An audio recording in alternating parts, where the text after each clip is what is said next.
Hey Bead Geeks, my name is Kelly Dale and I'm owner of Off the Beaded Path located in Forest City, North Carolina. Today I'm going to teach you how to make wonderful holiday inspired bangles using a simple wooden bangle, some rub-ons, and a little bit of paint. So first thing you're going to need is a regular wooden bangle. Now we sell these at our store. There are different sizes and shapes and kinds of bangles. I'm just using the dome bangle, and as you can see, I've went ahead and painted them so that way I don't have to take up that time during this session. Now, I have painted them using a larger size paintbrush and craft paint from your local craft store.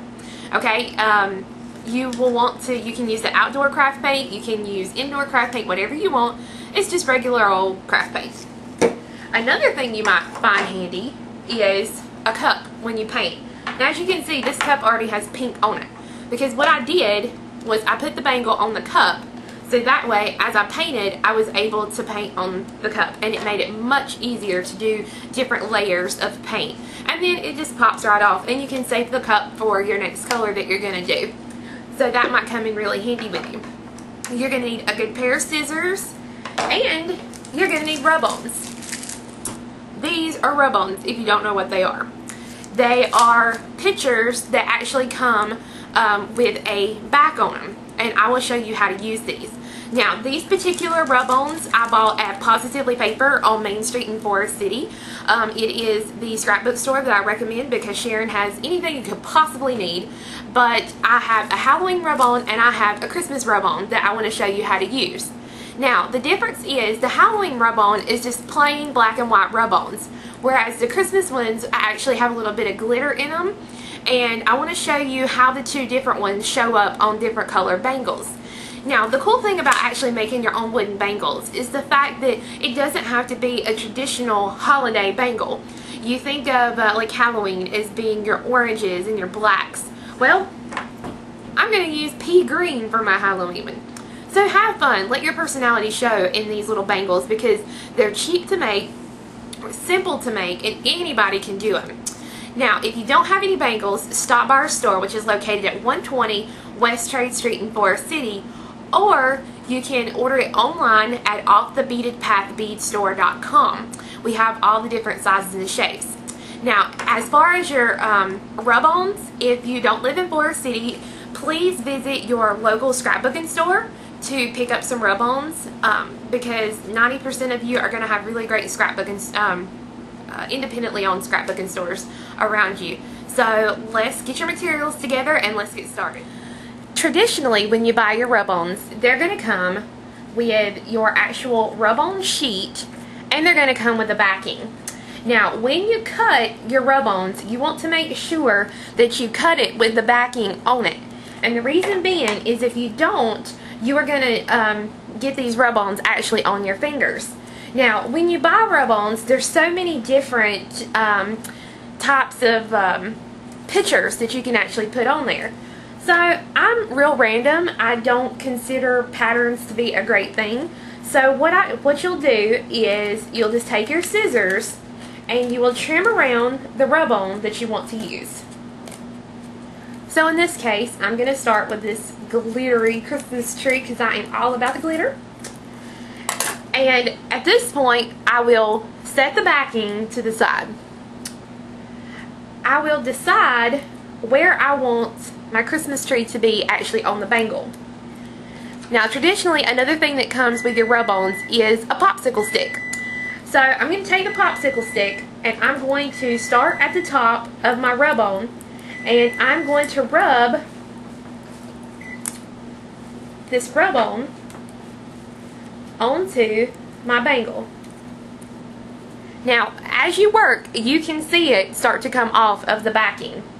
And once I have it actually onto the bangle, I will take my popsicle stick and I will rub over the little rub-on just to make sure it is good and adhered to my base. Then I will just come back to my rub-on surface and decide what I want to go next. I will trim remove the backing and lay it on my bangle and rub. Now these colored ones, it's a little bit harder to see when they come off. As you can see, there's my next piece. And again, I'm going to take and I'm just going to rub over it with my popsicle stick, making sure all the sides are down. Now, I'm using a domed bangle, so sometimes if you're not careful, you're going to get little ridges here on the outside. So just take your finger and rub over those, and that will take care of that problem for you. Now, I want to show you, it's a little bit easier to see because most traditional rub-ons are black, like these are.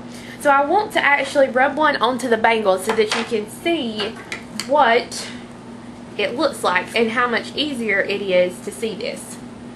So again, I'm just going to trim what I want to be on the bangle.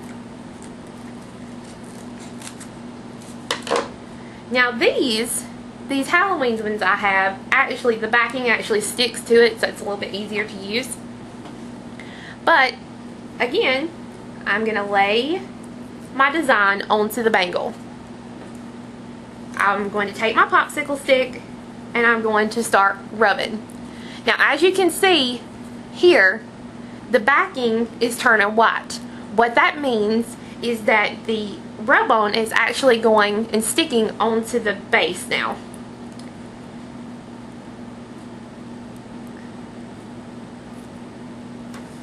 And voila!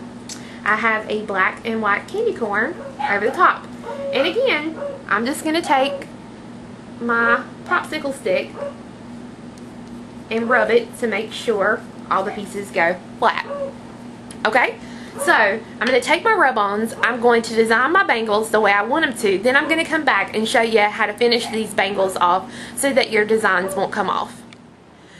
Now, at this point, I have my bangle decorated the way that I want to with my rub-ons. But obviously, we have to put something on the top of it to kind of seal it so that my rub-ons won't come off. And you have two options for this. Your first option is to use a clear spray or a sealant. This works really, really well. You have to put a couple of coats on it. The only thing is you have to do it outside because you don't want to get those fumes.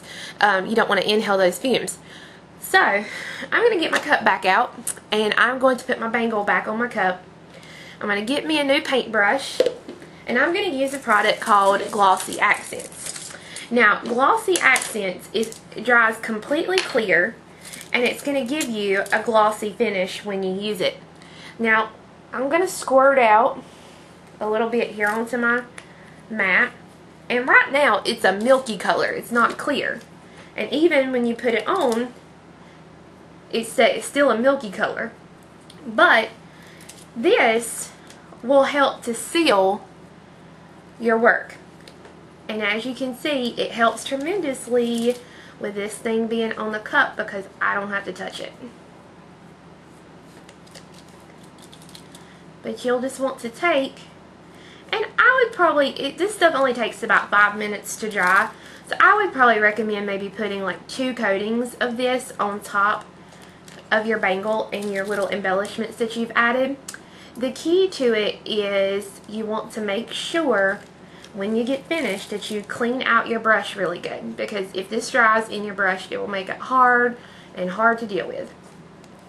And you also want to make sure you don't touch it after you get this Glossy Accents on here, because it will leave marks. And once I get it on, I'm just going to kind of rub over it again to make nice even strokes along the edges.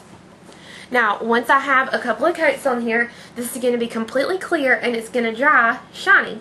So that way, I will have a beautiful shiny bangle. Now, the Glossy Accents can be purchased at our store along with some of the other products that you've seen. So, I hope you enjoyed this bangle class. Like I said at the beginning of the video, it's something that's super easy and won't take you too long to make. And they make really good gifts. So, I hope you enjoyed this Try It Tuesday. And be sure and come back next Tuesday for a new project.